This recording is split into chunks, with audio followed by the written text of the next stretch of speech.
dalam pertemuan pimpinan-pimpinan gereja dan lembaga keumatan se-Sumatera Utara ini. Bapak Ibu, saudara-saudara sekalian,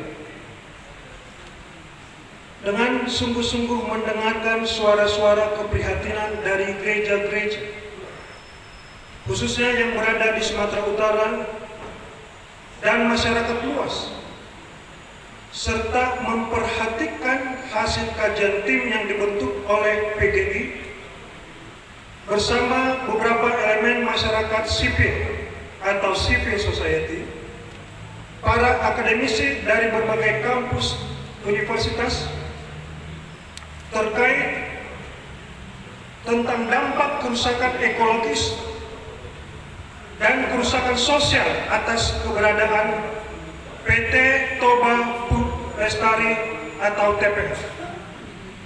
Lewat pertemuan pimpinan-pimpinan gereja dan lembaga keumatan se-Sumatera Utara ini, PGI sebagai rumah bersama 105 sinode gereja-gereja di Indonesia menegaskan kembali sikap atas keberadaan TPL sebagai berikut.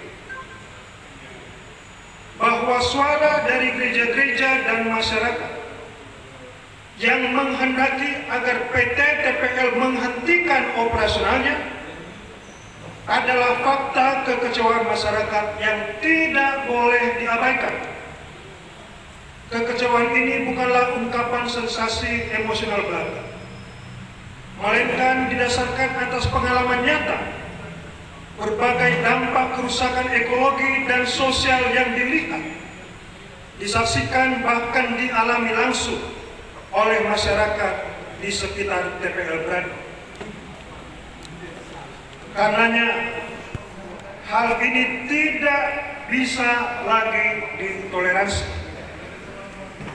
Karena itu PGI telah dan akan terus berada bersama gereja-gereja, khususnya yang ada di Sumatera Utara, untuk membela masyarakat yang menjadi korban, sekaligus membela dan memperjuangkan penyelamatan lingkungan hidup yang telah rusak atas keberadaan TPL. Maka dalam pertemuan para pimpinan gereja-gereja dan lembaga keumatan se-Sumatera Utara ini, PGI menyatakan, yang pertama, mengharapkan Menteri Lingkungan Hidup untuk menjamin kepastian hukum dalam hal hasil audit lingkungan hidup terhadap PT TPL tahun 2021 merupakan pernyataan ketidaktaatan yang seharusnya berujung pada penegakan hukum pidana, pembekuan izin lingkungan, dan atau pencabutan izin pengelolaan lingkungan.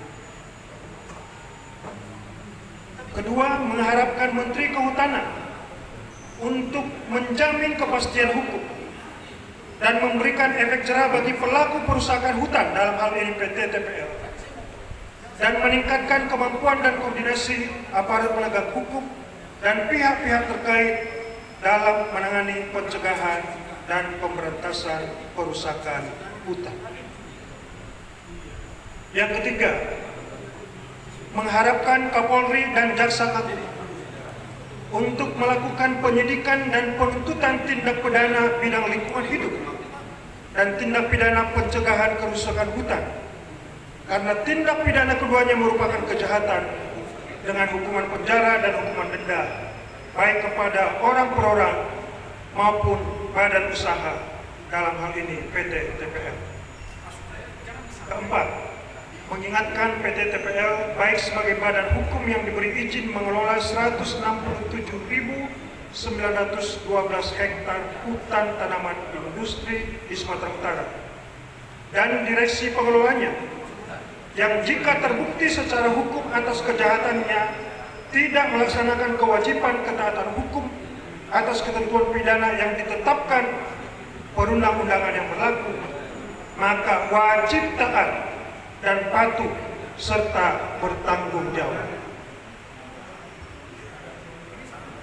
PGI juga meneguhkan dan mendukung penuh gereja-gereja dalam perjuangannya mendampingi warga masyarakat yang menjadi korban ketidakadilan, kekerasan, dan kriminalisasi atas upaya perjuangan hak atas lingkungan hidup yang merupakan anugerah ciptaan Tuhan.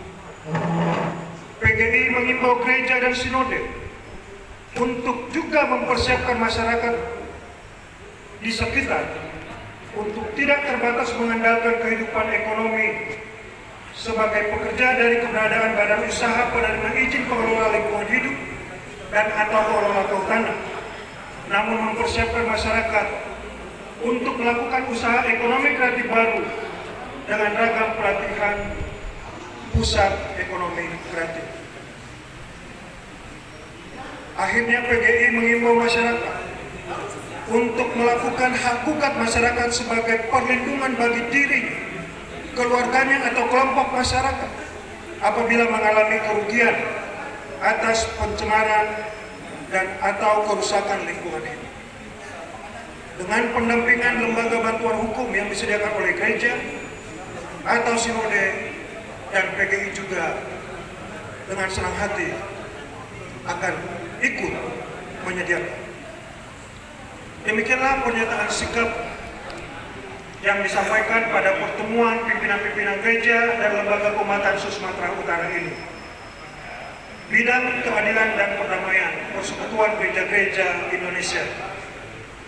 Pendeta Edi Kasaragi, saya sendiri.